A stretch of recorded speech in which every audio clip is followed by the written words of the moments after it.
A special parliamentary committee is looking into claims of bribery allegedly linked to Stellar Waste Energy Company and members of parliament. The group was to hear from witnesses today, but things did not proceed as planned. Our Janae Noel Ferguson tells us why.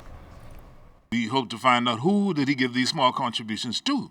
He should name them, not just say FNM and PLP members of parliament. Who are these members of parliament?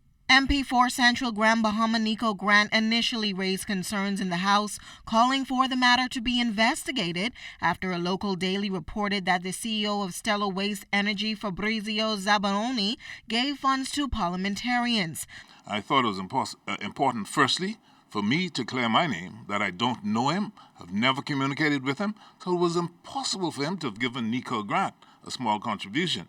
Committee members Long Island MP Loretta Butler Turner, Mount Moriah MP Arnold Forbes, the member for Central Grand Bahama Nico Grant, and committee chair MP for South and Central Eleuthera Damian Gomez, all present, expecting to hear witness statements from Guardian reporter Royston Jones and talk show personality Lincoln Bain.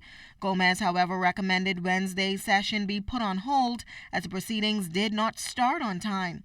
The committee was also informed that Zanaboni would not be back in the country in time to appear before the committee's January 20th deadline. Gomez says he plans to ask for an extension, noting that it was important for the public to know that bribery allegations are not taken lightly. That we are not covering up anything and that we take this very, very seriously. Any hearing of a committee of the House or of the House which relates to corruption issues is of the utmost seriousness.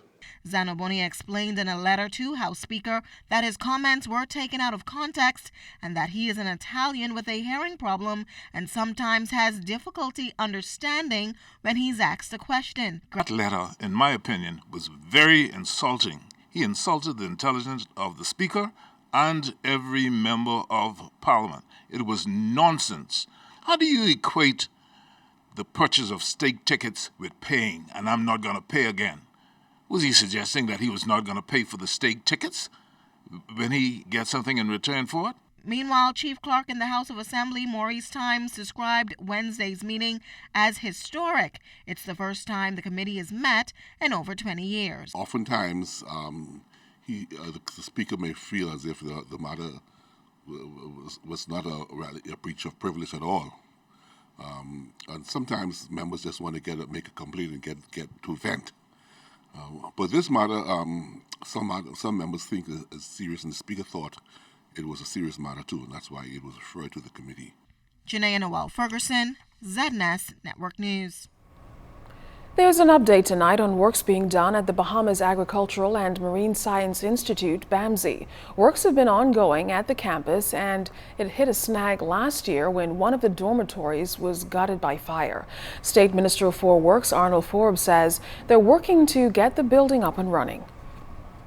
Well, I'm pleased to report that the building is down presently. Over the last 3 days, we've had a contractor on site taking down the building. It's not as easy to take it down as it looks because he has to go 3-4 feet into the ground to take up that foundation, which is a deep foundation, and that will be taken down in its entirety probably over the next 5 days and carted away so that we can move on from that episode in the life of that school. There's some good news to pass on tonight about those two fishermen who were drifting at sea for several days. Basra officials are reporting that Mark Cartwright and Charles Brown were located this afternoon. We're told that they are on Ocean Key, which is about 25 miles south of Bimini. The two are part of the crew on the fishing vessel Blessing and reportedly went missing on Sunday. Fortunately, Basra officials got a call this afternoon reporting that the men were both safe.